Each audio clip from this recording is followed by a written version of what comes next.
ದೊಡ್ಡ ಎಡವಟ್ಟನ್ನ ಮಾಡ್ಕೊಂಡಿದ್ದಾರ ಕಾವ್ಯ ಅವರು? ನಿಜವಾಗ್ಲೂ ಕಾವ್ಯ ಅವರು ತಪ್ಪು ಮಾಡಿದಾರ ಅಥವಾ ಸುಮ್ಮನೆ ಆರೋಪವನ್ನ ಮಾಡ್ತಾ ಇದ್ದಾರ ಈ ಕಲಬುರಗಿಯ ಗುರುಬಂಡಿ ಅವರು?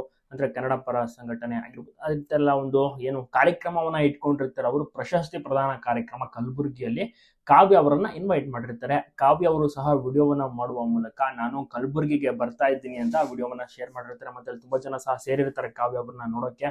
ಮತ್ತೆ ಅಲ್ಲೊಂದು ಆಡಿಟೋರಿಯಂ ನಲ್ಲಿ ಒಂದು ಈವೆಂಟ್ ನಡೆಯೋದು. ಕಾವ್ಯ ಅವರು ಫ್ಲೈಟ್ ನಲ್ಲೆಲ್ಲ ಬಂದಿರ್ಬೋದು, ಬರ್ತಾರೆ ಅವರು ಡೈರೆಕ್ಟ್ ಆಗಿ ಕಾರ್ ಮೂಲಕ ಏನು ಲೊಕೇಶನ್ ಇದೆ ಅಲ್ಲಿ ಆಡಿಟೋರಿಯಂ ಅಲ್ಲಿಗೆ ಎಂಟ್ರಿ ಕೊಡ್ತಾರೆ. ಅಲ್ಲಿ ಪಟಾಕಿ ಹೊಡಿತಾರೆ, ತುಂಬಾ ಚೆನ್ನಾಗಿ ವೆಲ್ಕಮ್ ಮಾಡ್ಕೊತಾರೆ, ಹೂವಿನ ಹಾರ ಹಾಕ್ತಾರೆ, ಸ್ಟೇಜ್ ಹಚ್ತಾರೆ. ಅಲ್ಲಿ ಏನಾಗುತ್ತೆ, ಗುರುಬಂಡಿ ಅವರು ಮತ್ತೆ ಅಲ್ಲಿ ಅಭಿಮಾನಿಗಳು ಸೇರಿರ್ತಾರಲ್ಲ, ಕೆಲವೊಂದಿಷ್ಟು ಫೋಟೋ ಫ್ರೇಮ್ ಗಳನ್ನ ಕೊಡ್ತಾರೆ. ಗಿಲ್ಲಿ ಕಾವ್ಯ ಇರುವಂತ ಒಂದು ಅಣ್ಣ ಅತ್ತಿಗೆ ಅಂತ ಮತ್ತೆ ಜಿ.ಕೆ ಅಂತೆಲ್ಲ ಒಂದು ಫೋಟೋ ಫ್ರೇಮ್ ಗಳು ಇರ್ತವೆ.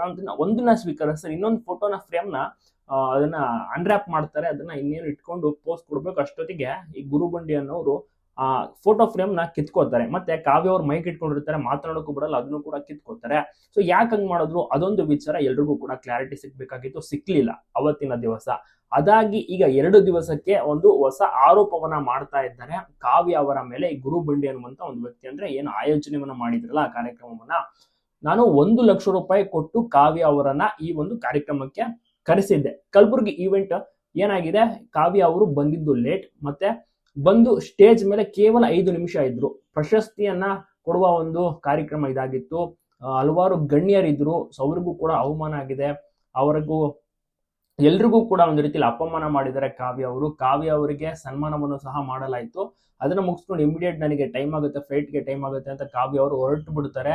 ಸೊ ಇದು ಕಂಪ್ಲೀಟ್ ಕಲಬುರಗಿ ಜನತೆಗೂ ಕೂಡ ಅವಮಾನ ಆಗಿದೆ. ಅವರು ಎಲ್ಲರಿಗೂ ಕೂಡ, ಕಲಬುರಗಿ ಜನತೆಗೂ ಕೂಡ ಕ್ಷಮೆಯನ್ನ ಕೇಳಬೇಕು ಅಂತ ಗುರುಬಂಡಿ ಅವರು ಇದೀಗ ಕಾವ್ಯ ಅವರ ಫೋಟೋನ ಇಟ್ಕೊಂಡು ಹೋರಾಟವನ್ನ ಮಾಡ್ತಾ ಇದ್ದಾರೆ. ನಾವು ದೊಡ್ಡ ಮಟ್ಟಿಗೆ ಹೋಗ್ತೀವಿ ಅಂತ ಕೂಡ ಹೇಳ್ತಾ ಇದ್ದಾರೆ. ಇದು ಯಾರು ತಪ್ಪು, ಯಾರು ನೀಚ, ಯಾರು ಸರಿ, ಯಾರು ಸುಳ್ಳು, ಇದು ಕ್ಲಾರಿಟಿ ಇನ್ನ ಕೂಡ ಗೊತ್ತಾಗ್ಬೇಕಿದೆ.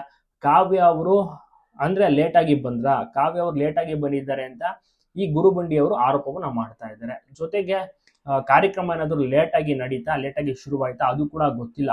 ಒಟ್ಟಾರೆ ವೇದಿಕೆ ಮೇಲೆ ಕಾವ್ಯ ಅವರು ಇದ್ದಿದ್ದನ್ನ ಎಲ್ಲರೂ ಕೂಡ ನೋಡಿದ್ದಾರೆ. ಆದ್ರೆ ಇಲ್ಲಿ ಗುರುಬಂಡಿ ಅವರು ಹೇಳ್ತಿರೋದು ಕೇವಲ ಇವರು 5 ನಿಮಿಷ ಮಾತ್ರ ಇದ್ದಿದ್ದು, ಲೇಟ್ ಆಯ್ತು ಅಂತ ಅರ್ಧದಲ್ಲೇ ಹೊರಟೋಗ್ಬಿಡ್ತಾರ ಅವರು. 1 ಲಕ್ಷ ರೂಪಾಯಿ ದುಡ್ಡು ಕೊಟ್ಟು ನಾವು ಕರೆಸ್ತೀವಿ, ಫ್ರೀಯಾಗಿ ಏನು ಕರೆಸಿಲ್ಲ. ಆದ್ರೆ ಅವರು ಕಾರ್ಯಕ್ರಮ ಯಶಸ್ವಿಯಾಗಿ ಆಗೋ ತನಕ ಅವ್ರು ಇರ್ಲಿಲ್ಲ, ಅಲ್ಲಿ ಗಣ್ಯರು ಇರ್ತಾರೆ. ಸೊ ಅವರನ್ನ ಎಲ್ರಿಗೂ ಕೂಡ ಅವಮಾನ ಆಗಿದೆ ಅಂತ ಗುರುಬಂಡಿ ಅವರು ಒಂದು ಮಾಧ್ಯಮಗಳಲ್ಲಿ ಪ್ರೆಸ್ ಮೀಟ್ ಅನ್ನು ಸಹ ಮಾಡಿದ್ದಾರೆ. ಕ್ಷಮೆ ಕೇಳಲೇಬೇಕು ಅಂತ ಕೂಡ ಕೂತಿದ್ದಾರೆ ಅವರ ಸಂಘಟನೆ ಅವರೆಲ್ಲರೂ ಕೂಡ. ಇದ್ರ ಬಗ್ಗೆ ನೀವೇನಂತಾರೆ, ನಿಮ್ಮ ಒಂದು ಅನಿಸಿಕೆ ಅಭಿಪ್ರಾಯವನ್ನ ತಪ್ಪದೆ ಕಮೆಂಟ್ ಮಾಡಿ.